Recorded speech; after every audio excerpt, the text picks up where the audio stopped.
Assalamualaikum warahmatullahi wabarakatuh. Perkenalkan, nama saya Wanda Yuniar dengan NIM 2024005.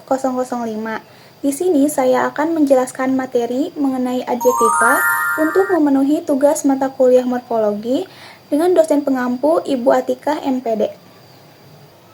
Nah, jadi kata sifat biasa disebut juga adjektiva, yaitu kata yang memperjelas sifat, keadaan, dan karakter semua benda. Juga menjelaskan atau memberikan keterangan kepada nomina dalam kalimat.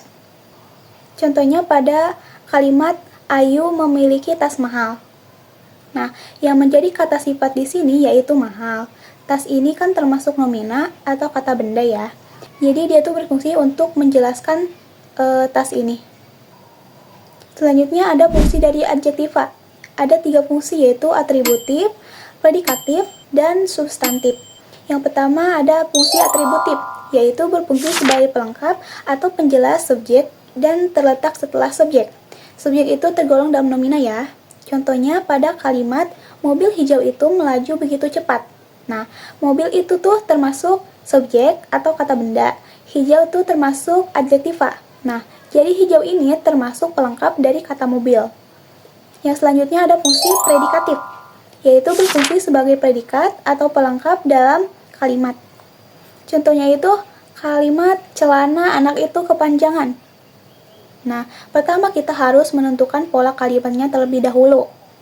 Celana anak itu kan termasuk subjek, kepanjangan termasuk predikat. Kita lihat kata dasarnya yaitu panjang. Dan kata panjang itu kan merupakan kata sifat. Karena ditambahkan imbuhan ke-an, jadi dia itu fungsinya itu sebagai predikat. Selanjutnya fungsi substantif, yaitu berfungsi sebagai pelengkap yang mendampingi subjek dan terletak di depan subjek. Contohnya pada kalimat, dewasanya pemikiran seseorang terlihat ketika ia menghadapi masalah. Nah, dewasanya pemikiran seseorang itu termasuk subjek. Dewasanya ini kan termasuk kata sifat yang menjelaskan seseorang. Jadi dia tuh terletak di depan subjek. Selanjutnya ada ciri-ciri dari adjektiva. Yang pertama dapat ditambahkan keterangan pembanding seperti lebih, kurang, paling, dan lain-lain. Contohnya, lebih cantik, kurang tinggi, paling pintar, dan lain-lain. Yang kedua, dapat ditambahkan keterangan penguat seperti sangat, terlalu, amat, sekali. Contohnya, sangat kecil, amat besar, terlalu sombong, mahal sekali. Yang ketiga dapat diingkari dengan kata tidak. Contohnya, tidak baik, tidak sehat, dan lain-lain. Yang keempat, biasanya ditambahkan imbuhan awalan ter untuk menyatakan paling. Contohnya, tercantik, terbaik, terbagus, dan lain-lain. Yang kelima, kata sifat biasa diperluas. Artinya yaitu dengan pembentukan kata itu sendiri. Caranya yaitu dengan menambahkan imbuhan se, ditambah pengulangan kata dari kata sifat, terus ditambah akhirannya. Contohnya, sebaik-baiknya, sepandai-pandainya. Yang keenam, menyatakan suatu keadaan atau kondisi atau sifat benda dan atau juga orang. Contohnya, sejuk, lembut, manis, bagus. Ketujuh, biasanya terletak sesudah kata benda, tetapi pada konteks kalimat tertentu. Dan bisa diletakkan sebelum kata benda juga. Tapi untuk ciri yang ini kita sesuaikan dulu dengan konteks kalimatnya ya. Yang kedelapan, dapat diubah bentuk menjadi nomina atau kata benda dengan menambahkan konfiks ke-an. Contohnya itu dari kata sifat cantik menjadi kecantikan karena ada imbuhan ke-an. Selanjutnya ada jenis-jenis adjektiva. Yang pertama berdasarkan ciri semantis, yaitu digunakan untuk menyatakan berbagai tingkat kualitas atau berbagai tingkat perbandingan. Jenisnya yaitu pemberi sifat yang memberikan kualitas atau identitas baik secara fisik maupun secara mental. Contohnya itu seperti sedih, rindu, sehat, boros, kaya, dan lain-lain. Selanjutnya ukuran yang mengacu pada kualitas yang sifatnya dapat ditentukan secara kuantitatif.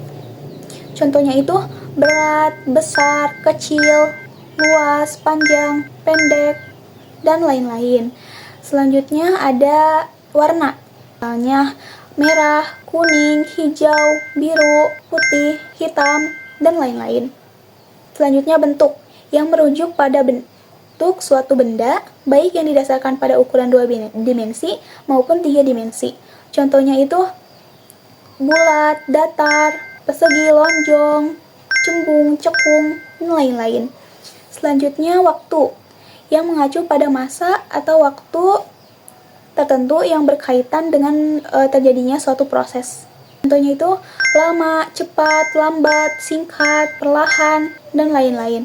Selanjutnya ada jarak, yang mengacu pada ruang di antara dua benda atau tempat.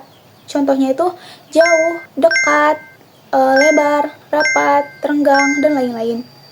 Selanjutnya sikap batin, yang menggambarkan suasana hati atau perasaan.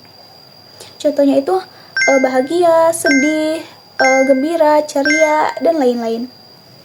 Yang kedua, jenis adjektiva yaitu berdasarkan ciri sintaksis. Yang pertama, fungsi atributif, yaitu berfungsi sebagai atribut yang terletak di sebelah kanan nomina. Contohnya itu pada kalimat, baju merah itu merupakan baju kesayangannya. Nah, untuk baju itu termasuk nomina, dan merah itu termasuk adjektiva yang terletak di sebelah kanan nomina. Yang selanjutnya, fungsi predikatif, yang merupakan predikat atau pelengkap dalam kalimat. Contohnya itu pada kalimat tangga itu kependekan. Nah, tangga kan termasuk subjek atau nomina, kependekan itu termasuk predikat, yaitu dari asal kata pendek ditambahan imbuhan kean, jadi kependekan. Yang selanjutnya ada fungsi adverbia atau keterangan, yaitu digunakan sebagai pewatas kalimat. Contohnya itu dia menolak tegas usul itu. Nah, menolak tegas itu sebagai keterangan bahwa dia sangat menolak asal usul tersebut. Jenis yang ketiga ada berdasarkan bentuk. Nah, berdasarkan bentuk juga dibagi menjadi beberapa bagian. Yang pertama, berdasarkan kata dasar, yaitu kata yang dapat berdiri sendiri. Contohnya tinggi, pendek, besar, kecil, dan lain-lain. Selanjutnya ada adjektiva turunan, yang melalui proses afiksasi, pengulangan, dan pemajemukan. Yang pertama ada afiksasi. Nah, afiksasi juga ada beberapa jenis, yaitu yang pertama prefiks, yaitu penambahan di awal kata, dari kata besar menjadi sebesar. Yang kedua ada infiks, yaitu di tengah kalimat, misalnya kilau jadi kemilau. Yang ketiga ada sufiks, sufiks itu di akhir kalimat, dari kata alam jadi alami. Selanjutnya ada konfiks, yaitu awal dan akhir, misalnya asal kata sakit menjadi kesakitan karena ada konfiks kean. Nah, selanjutnya ada pengulangan. Contohnya, kecil-kecil, besar-besaran, sebaik-baiknya. Yang selanjutnya ada majemuk. Contohnya itu murah hati, tinggi hati, dan ringan tangan. Sekian penjelasan materi dari saya. Kurang lebihnya mohon dimaafkan. Wassalamualaikum warahmatullahi wabarakatuh.